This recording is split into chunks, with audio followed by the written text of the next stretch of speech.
Hello, I'm Sunny Williams. I'm up here on the International Space Station. So this is Node 2. This is a really cool module.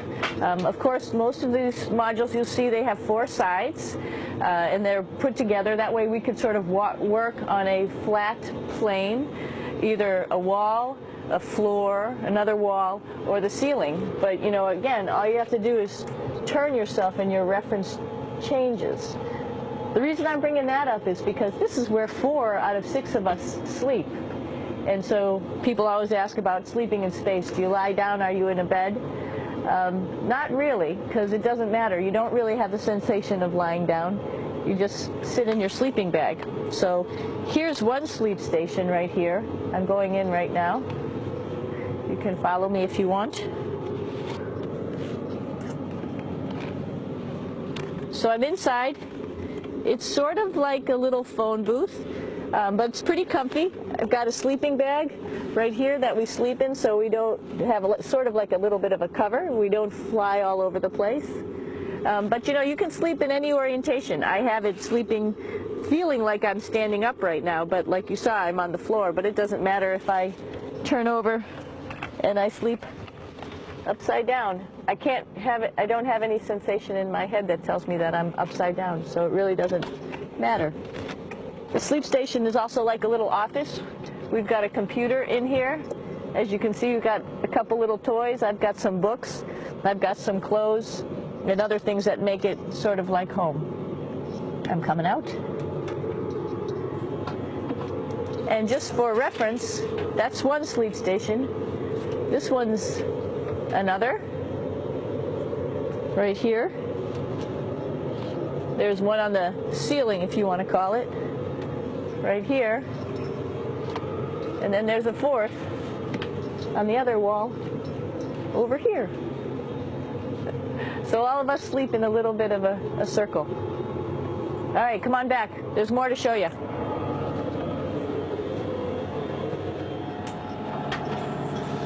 I know that there's some questions about how to use the bathroom and how do you actually live in space like normal, like at home. I mentioned real quickly about getting up in the morning and brushing your teeth and washing your face. Well, how do you do that? Well, here is the bathroom essentially. You get up in the morning and we have a little kit, and it has all the essential things that you need, like your toothbrush and toothpaste and brush. See how much better the brush makes my hair look? I'm just joking. It still stands up straight. It doesn't matter where you are. It's always going to stand up straight while you're up in space. A lot of people ask about toothbrush and toothpaste. So, luckily enough, toothpaste, you can do it upside right this way, is sticky, and so it sticks to your toothbrush. No problem. Another cool thing is that water sticks to your toothbrush too. If you can see it, I'll have some water come out. The water is pretty neat up in space. It'll stick to your toothbrush and it will make a big bubble, and that's just by surface tension. And then you can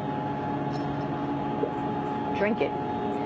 So a lot of people ask about what do you do with the toothpaste after you brush your teeth.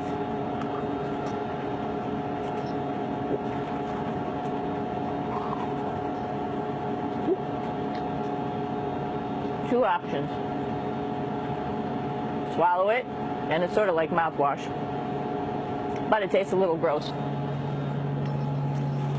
Or you can just spit it out in a paper towel, and then you don't have to worry about it.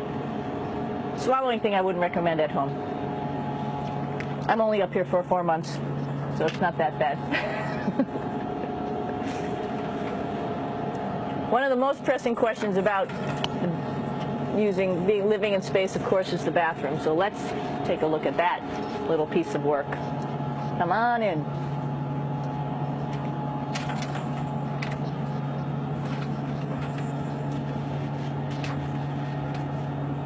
Here we are at the throne. This is awesome. You might see the little You might have noticed the little moon on the outside. This is our orbital outhouse right here.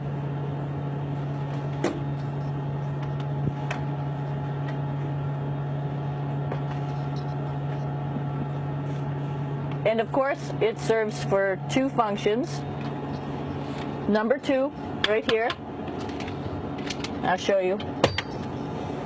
But you see it's pretty small, so you have to have pretty good aim, and you be ready to make sure things get let go the right direction. And it smells a little bit, so I'm closing it up. And that's, of course, for number 2.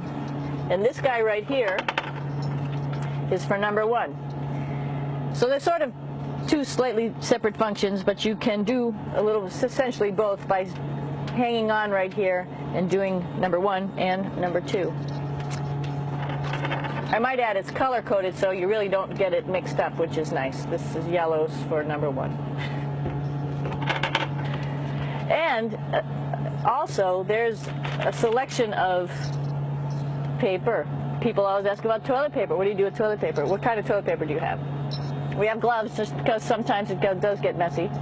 We have some Russian wipes, which are a little bit coarse if you like the coarse type of toilet paper. We have some nice tissues, which are nice and soft if you like soft toilet paper. We have Huggies, just for any cleanup. You know, we were all babies once, and this sort of helps.